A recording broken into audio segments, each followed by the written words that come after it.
They're like little like ridges, like melting off the side.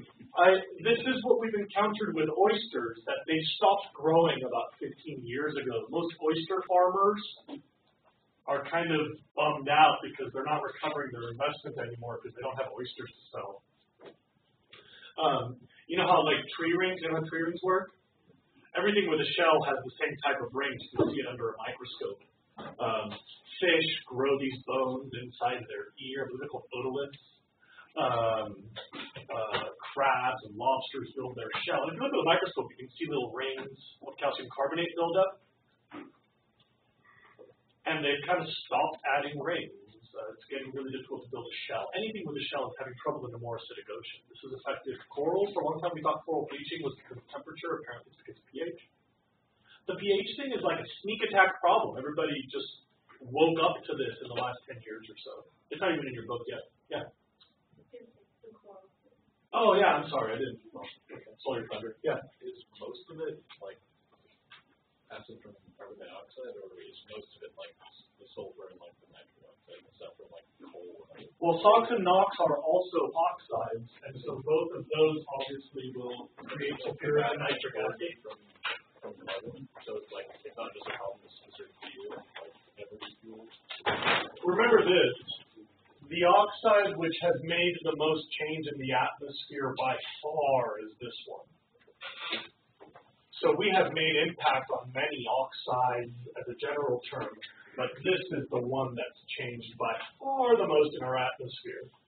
So it is not the strongest acid. Carbonic is a weak acid, but it is changing the pH of the ocean really quickly. Okay.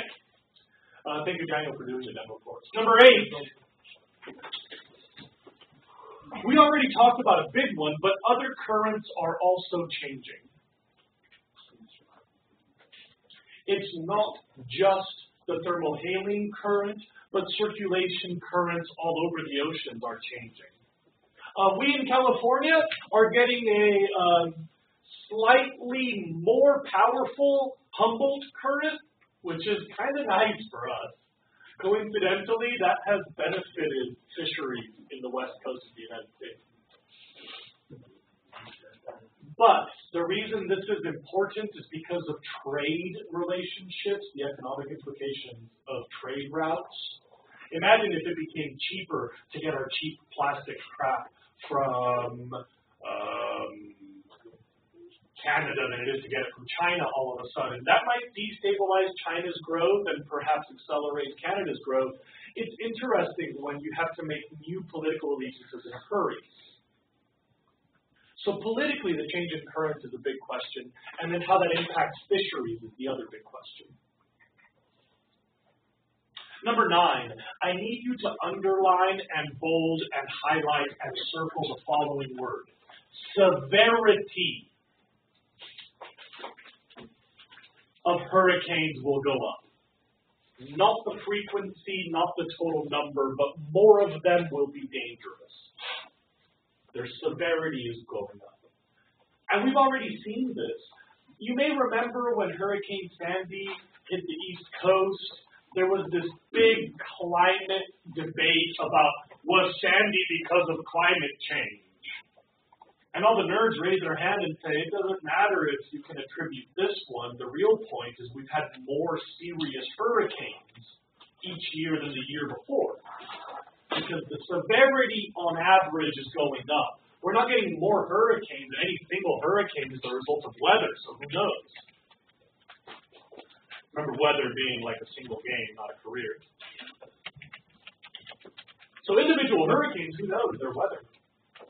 But on average, we're getting a lot more 4s and 5s and a lot less category 1 and 2. Yeah. So it doesn't actually like lengthen the hurricane season? Probably not. And actually the rhythm of hurricane number is a well-known and well-studied cycle. It's got something to do with a body of hot water in the Atlantic Ocean and climatic conditions in Africa and the deserts of Africa, like wind speed in the Sahara predicts the number of hurricanes or something.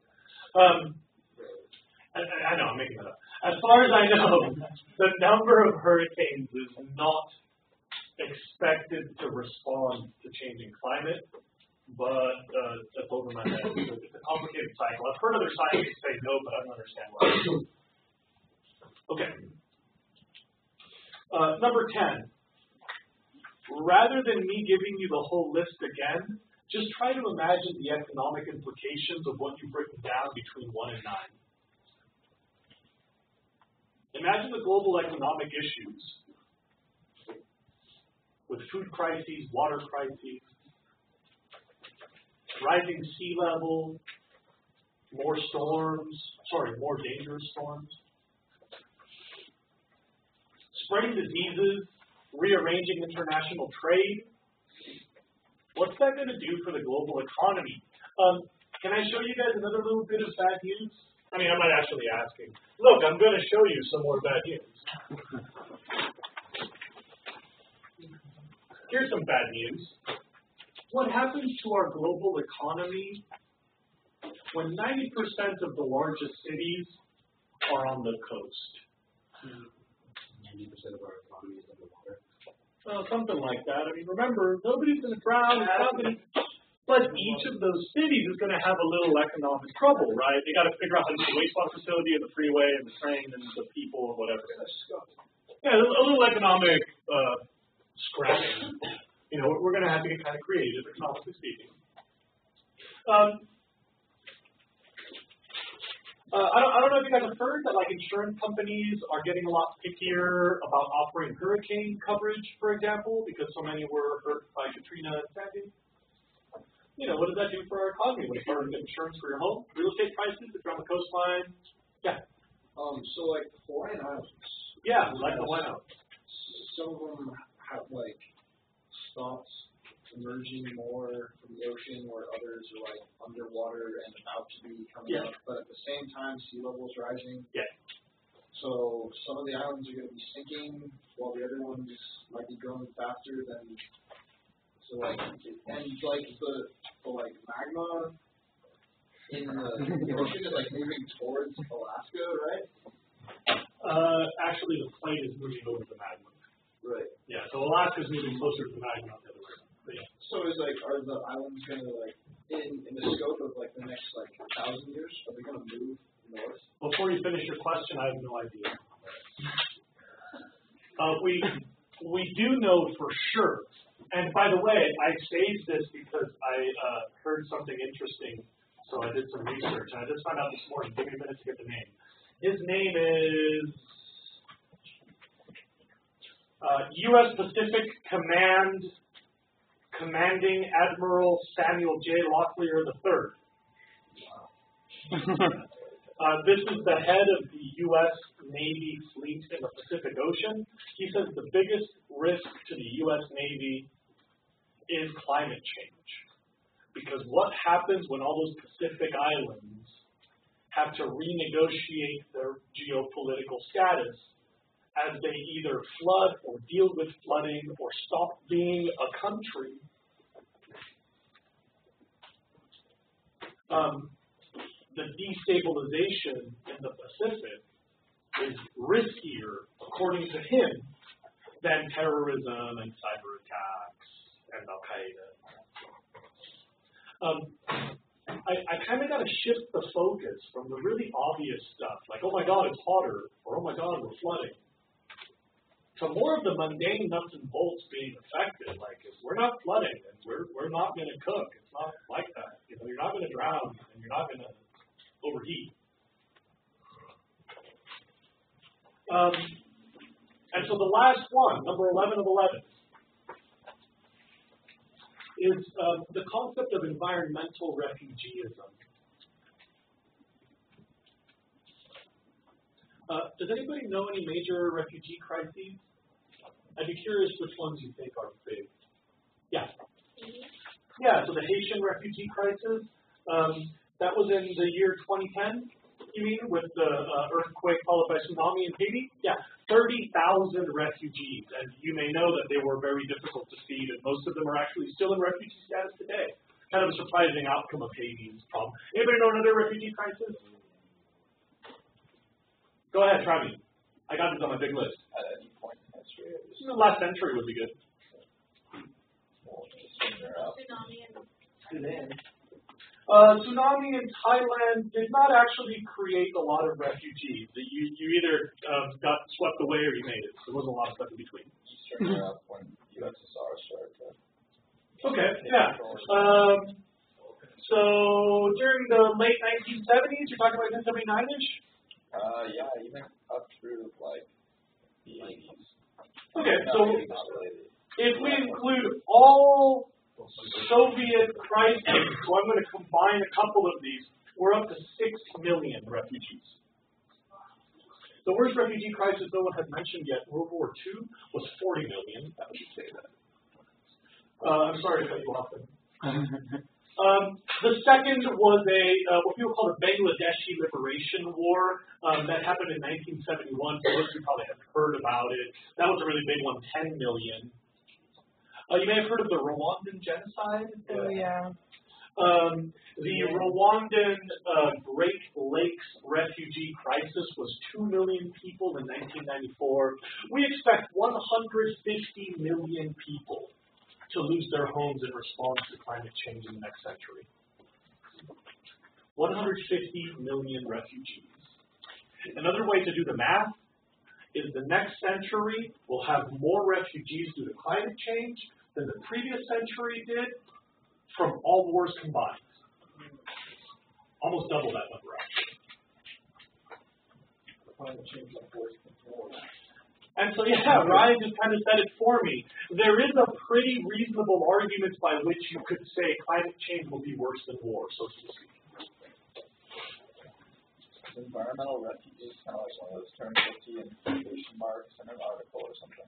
Environmental refugeeism was added to the dictionary in 2011, I believe. What's that? I mean, like, right now, like, are there any places where Well, a lot of people say that the war in Sudan was precipitated by a food crisis that blamed on Russia's climate change. So I don't know if that's actually real. Exactly. I mean, Sudan has had conflict going back, and this wasn't the first Sudan civil war. But many people say that the beginning of the struggle was food shortages being pushed onto the less powerful South by the more powerful other way around.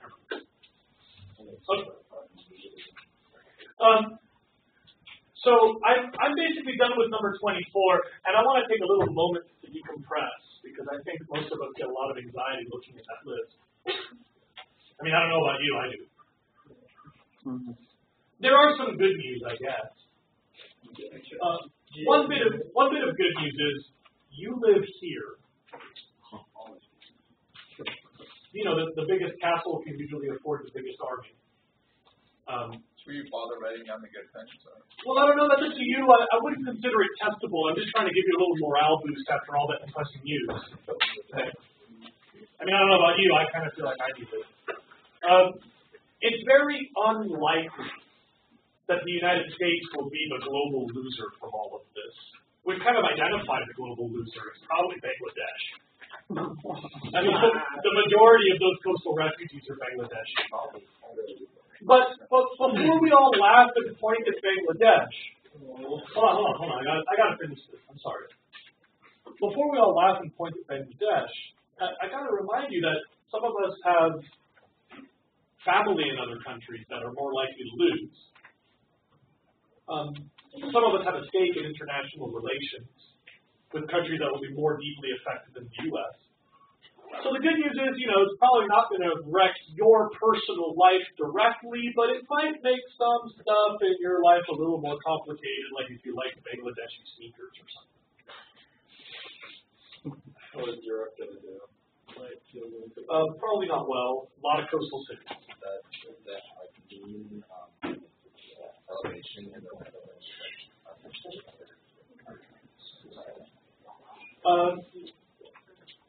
Okay. One other bit of good news, by the way.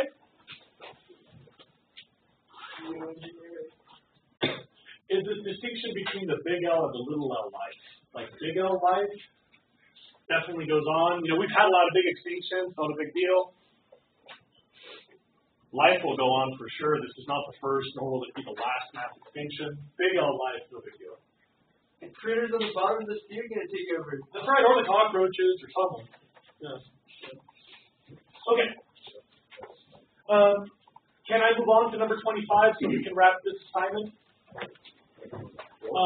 Your book's numbers were a little outdated, so I'd like to give you an update. On number 25,